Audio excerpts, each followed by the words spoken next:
Assalamualaikum warahmatullahi wabarakatuh. Pertama-tama kami ingin berterima kasih kepada Ibu Sri Dewi Atmawati yang telah memberikan kesempatan kepada kelompok kami untuk mempresentasikan hasil diskusi dari kelompok kami dengan judul Manajemen Kontrol Alternatif and their Effect Control, Tightness or Looseness and Designing and Evaluation Management Control System. Baiklah, anggota kelompok kami beranggotakan 3 orang, yakni yang pertama Raymond Sulfitra, Rafika Irite Humairah, dan saya sendiri Alfi Istiqomah.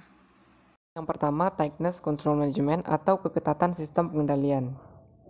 Sistem pengendalian yang ketat adalah suatu sistem pengendalian manajemen di mana manajemen menerapkan suatu peraturan pengendalian manajemen yang tergolong ketat kepada perusahaan.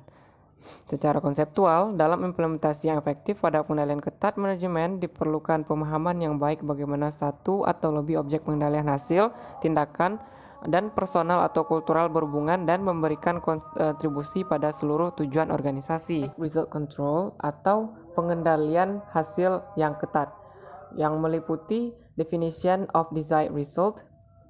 Definition of desired result merupakan bagian dari tight result control. Agar pengendalian manajemen dikatakan ketat dalam suatu sistem pengendalian hasil, dimensi hasil harus sesuai dengan tujuan organisasi yang sebenarnya. Jadi perusahaan harus mendefinisikan secara jelas bahwasanya hasil yang diinginkan sesuai dengan tujuan organisasi yang sebenarnya.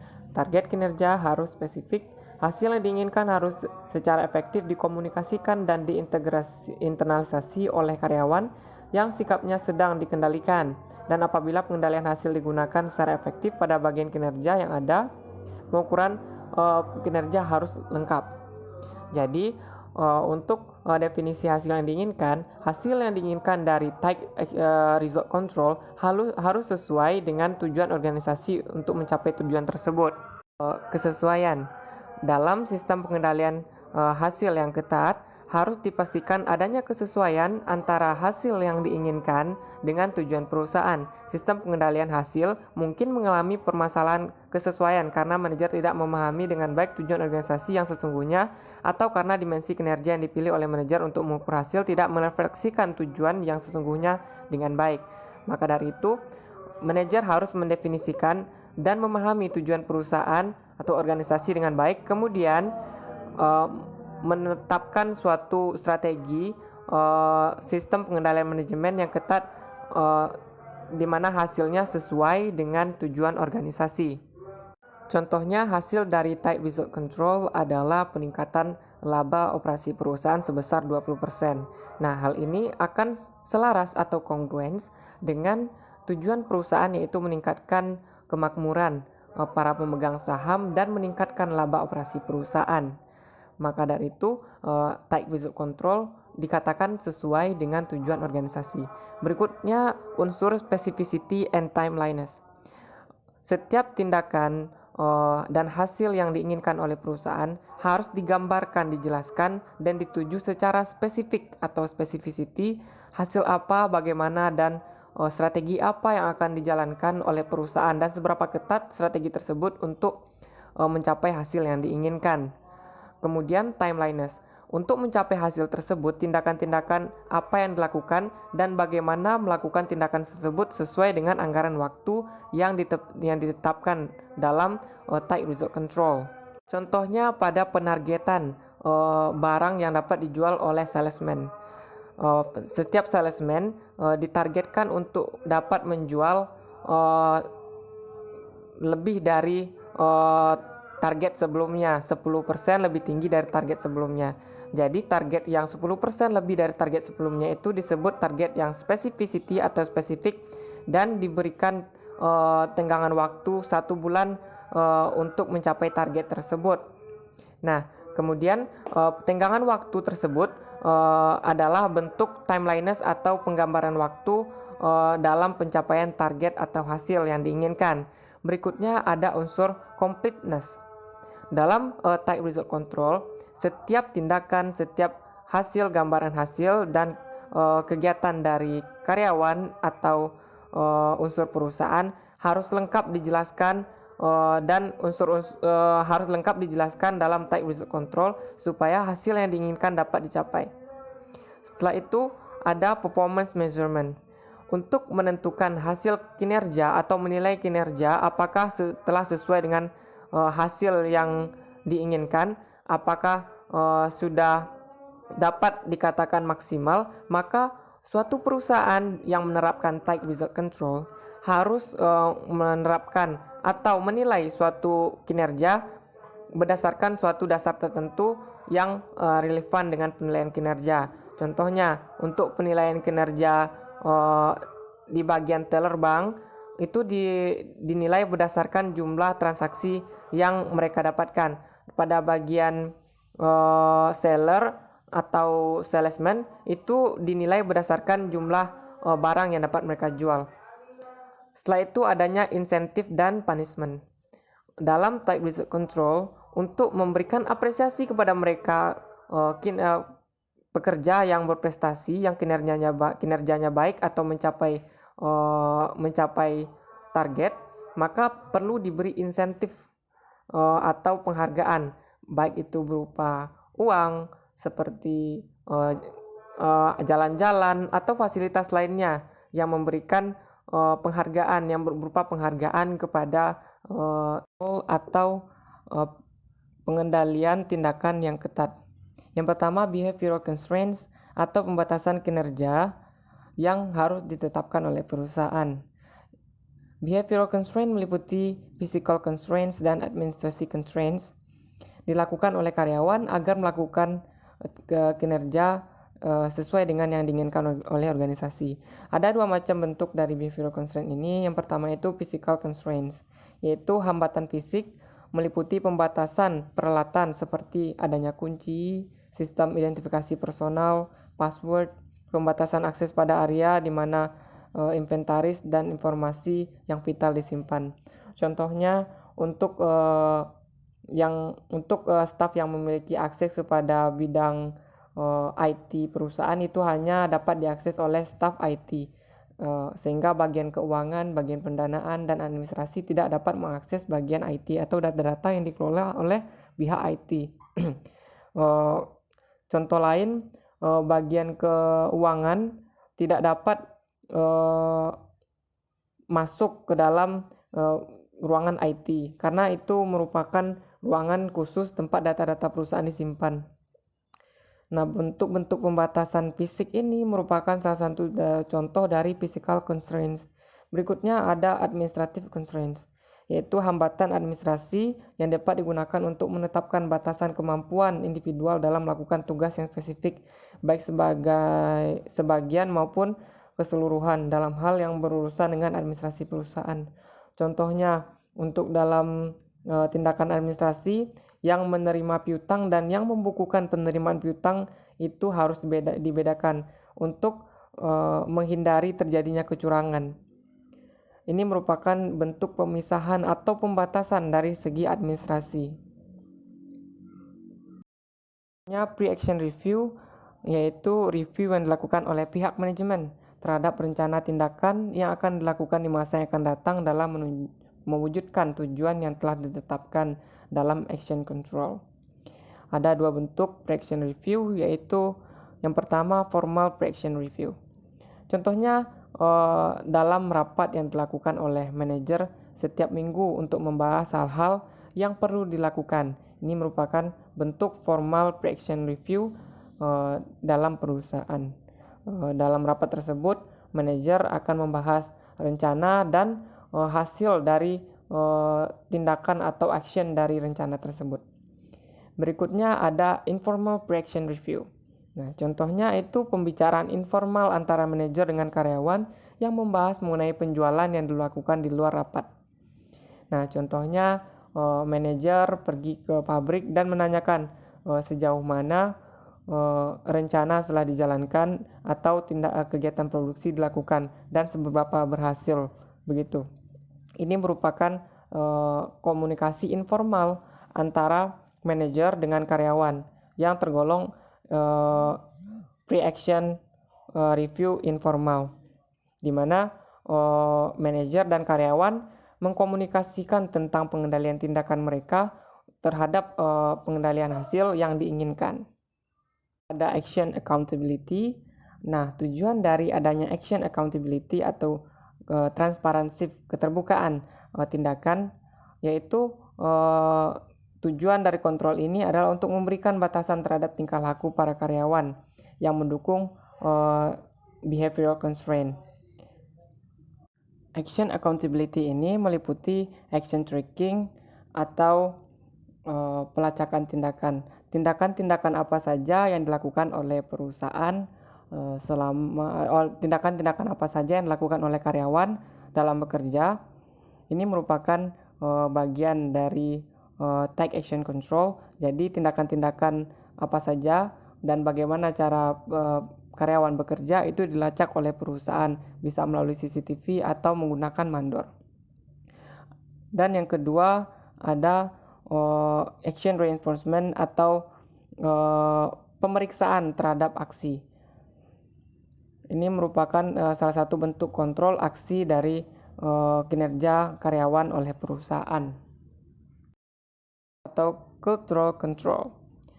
Take personal adalah cara perusahaan dalam mengendalikan personal atau sikap seorang pekerja di dalam bekerja.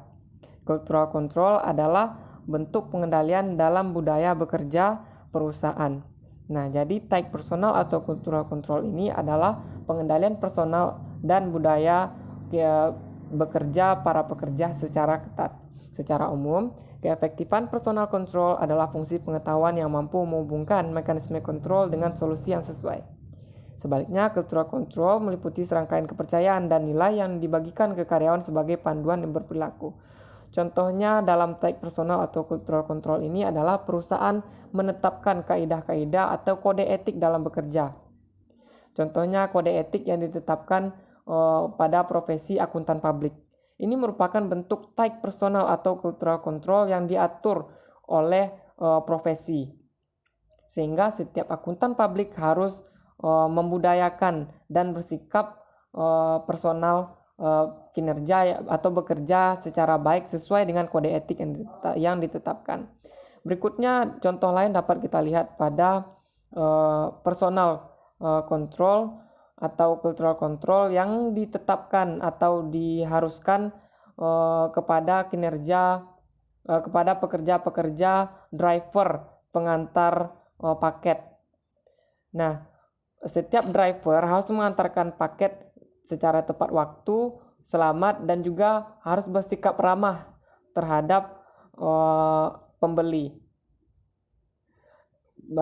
Harus bersikap ramah ini adalah bentuk dari take personal control dan juga cultural control yang ditetapkan di dalam bekerja bagi para driver tersebut. Kemudian untuk menilai hasil dari take personal control, maka driver tersebut langsung dinilai oleh konsumen dengan memberikan bintang atau rating di dalam aplikasi terhadap kinerja dari driver tersebut. Nah, take personal control ini merupakan salah satu bentuk dalam penerapan result control secara ketat pada karyawan. Adalah multiple form of control, yaitu penggunaan kontrol. Jenis ini ditujukan agar kontrol perusahaan semakin ketat, di mana kontrol dapat memperkuat satu sama lain atau saling melengkapi.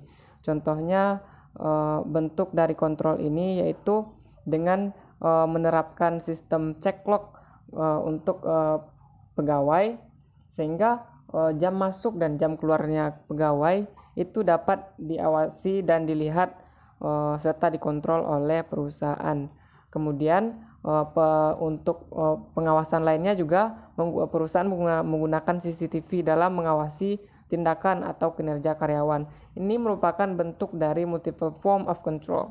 Selain itu, perusahaan juga mungkin menggunakan kartu kinerja, kartu kerja, atau jumlah kartu jam kerja untuk karyawan, sehingga kontrol untuk setiap tindakan dan kinerja karyawan itu dikontrol atau diawasi secara ketat dan dikontrol atau diawasi oleh banyak unsur begitu.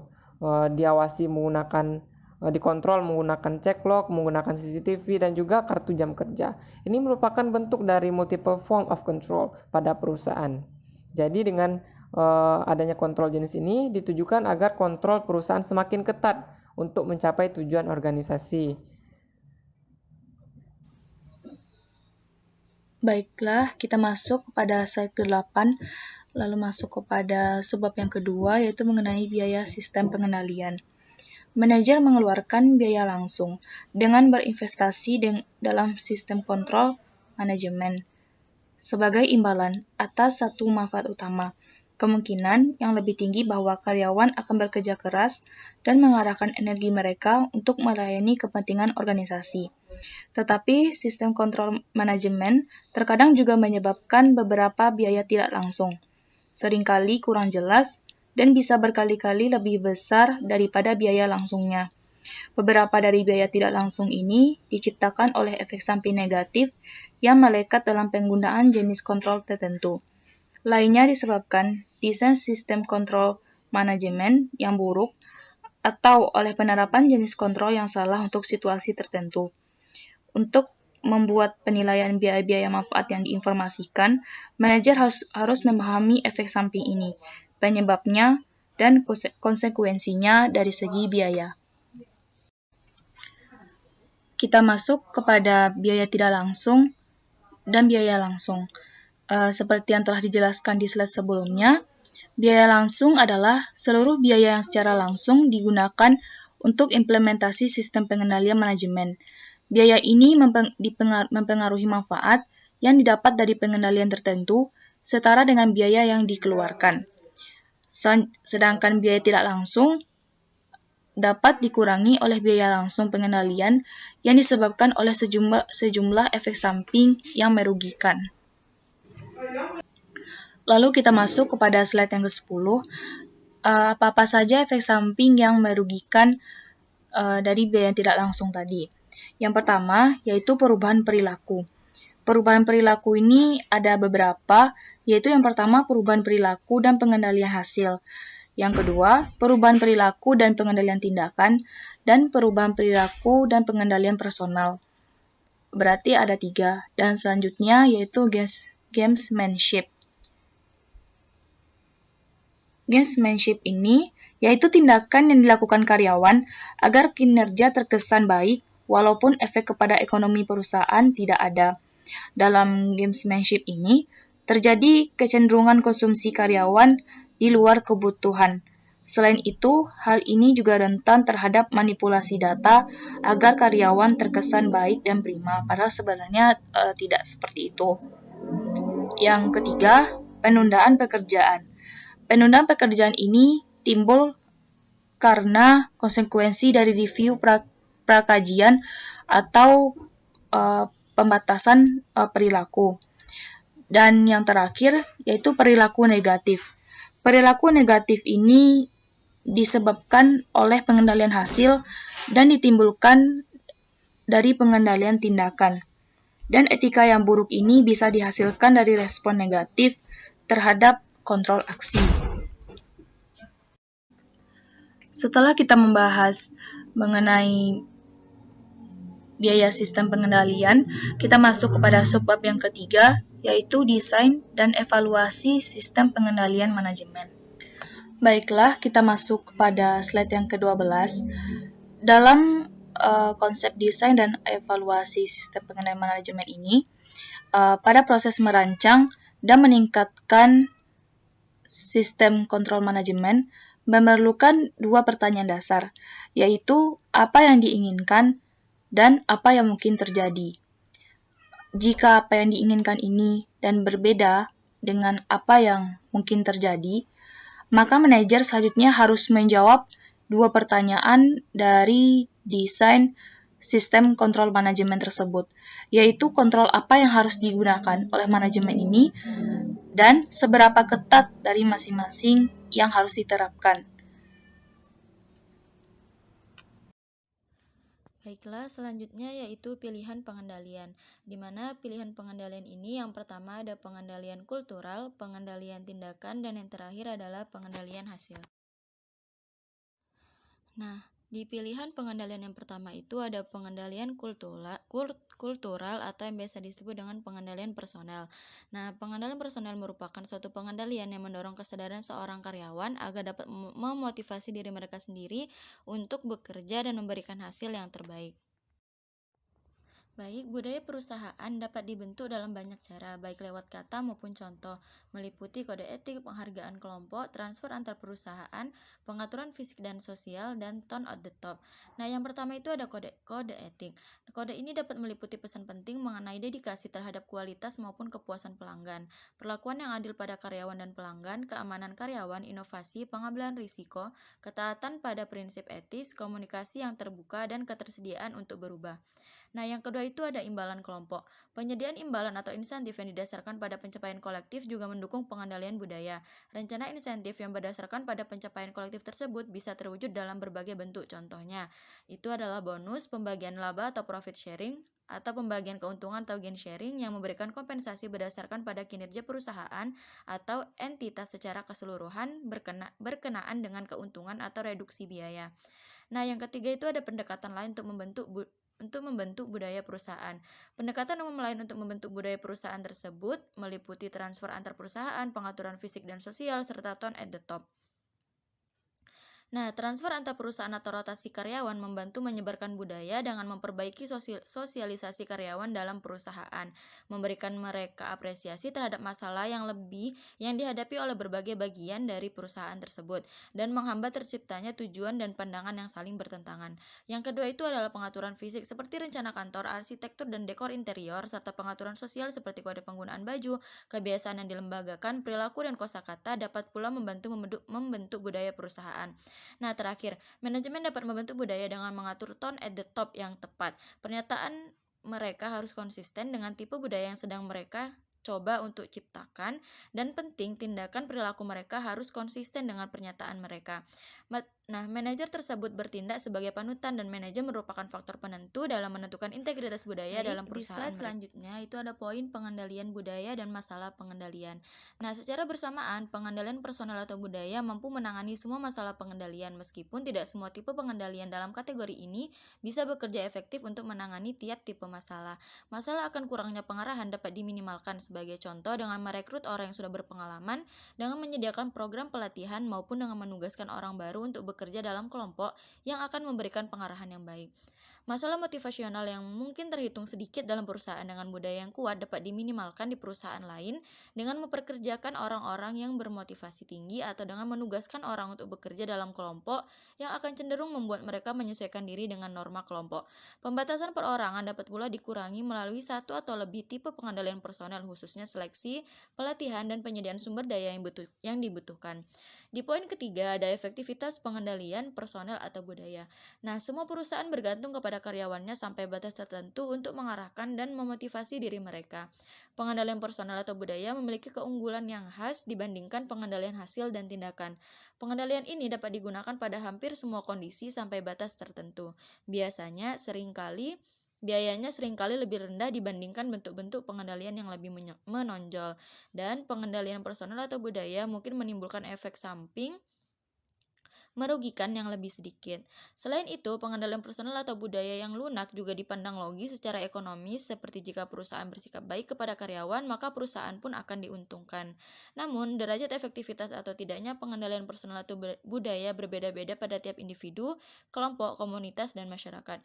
Budaya yang terlalu kuat bisa pula merugikan, khususnya ketika mereka perlu perubahan. Baiklah, selanjutnya yaitu di pilihan pengendalian ada pengendalian tindakan. Pengendalian tindakan sendiri adalah bentuk paling langsung dari pengendalian manajemen karena meliputi pengambilan langkah-langkah tertentu untuk memastikan karyawan bertindak sesuai dengan keinginan perusahaan dengan membuat tindakan karyawan sendiri sebagai fokus pengendalian. Pengendalian tindakan dapat berjalan baik karena sama halnya dengan tipe pengendalian lain. Pengendalian tindakan berhubungan dengan satu atau lebih dari 3 masalah dasar pengendalian.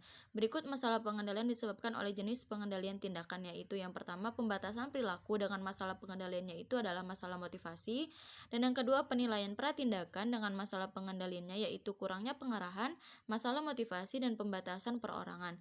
Nah, yang ketiga itu ada akuntabilitas tindakan dengan masalah pengendalian yang pertama kurangnya pengarahan, pengarahan, masalah motivasi, dan pembatasan perorangan. Dan ada redundansi dengan masalah pengendalian itu adalah masalah motivasi, dan yang terakhir adalah pembatasan perorangan. Selanjutnya yaitu pengendalian hasil. Nah, pengertian pengendalian hasil sendiri adalah sistem pengendalian yang memfokuskan pada hasil dari suatu kegiatan untuk mencapai tujuan dari organisasi.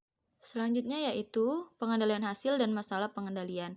Pengendalian hasil merupakan pengendalian yang bersifat preventif dalam mengatasi berbagai masalah, yaitu yang pertama, pemahaman karyawan mengenai apa yang harus mereka kerjakan dan hasilkan. Yang kedua, motivasi karyawan. Yang ketiga, keterbatasan individu. Dan yang terakhir, feedback atas pengendalian yang sedang dijalani untuk menilai strategi organisasi. Baiklah, selanjutnya yaitu tindakan-tindakan dalam mendukung desain dan evaluasi SPM. Nah, yang pertama yaitu selalu beradaptasi terhadap perubahan. Seiring berkembangnya perusahaan, bentuk pengendalian personal atau kultur, dan tindakan mungkin harus diganti atau ditambah dengan bentuk pengendalian yang lain. Sebagai konsekuensinya, pertumbuhan perusahaan mengarahkan pengendalian manajemen terhadap prosedur formalisasi yang meningkat untuk tujuan akuntabilitas tindakan dan atau perkembangan sistem informasi yang lebih terperinci untuk tujuan pengendalian hasil. Yang kedua yaitu adalah tetap fokus pada perilaku karyawan. Apa yang membuat analisis pengendalian manajemen menjadi sulit adalah bahwa manfaat dan efek sampingnya tergantung pada bagaimana karyawan akan bereaksi terhadap pengendalian yang sedang digunakan. Dan yang terakhir adalah mempertahankan pengendalian yang baik. Penyebab masalah yang dihadapi oleh perusahaan seringkali beragam. Salah satu penyebabnya adalah pemahaman tidak sempurna mengenai penentuan dan atau pengaruh pengendalian manajemen dan dalam penentuan tersebut. Baik, di slide selanjutnya ada penyebab kegagalan pengendalian. Yang pertama, pemahaman yang tidak sempurna mengenai penentuan pengendalian manajemen. Yang kedua, pemahaman yang tidak sempurna mengenai pengaruh pengendalian manajemen. Dan yang ketiga adalah kecenderungan manajemen menunda mengimplementasikan pengendalian manajemen. Baiklah, mungkin cukup sekian dari kelompok kami. Mohon maaf apabila ada kesalahan dalam pemaparan materi dan kesalahan kata. Kami akhiri dengan ucapan wabillahi taufiq wal hidayah. Wassalamualaikum warahmatullahi wabarakatuh.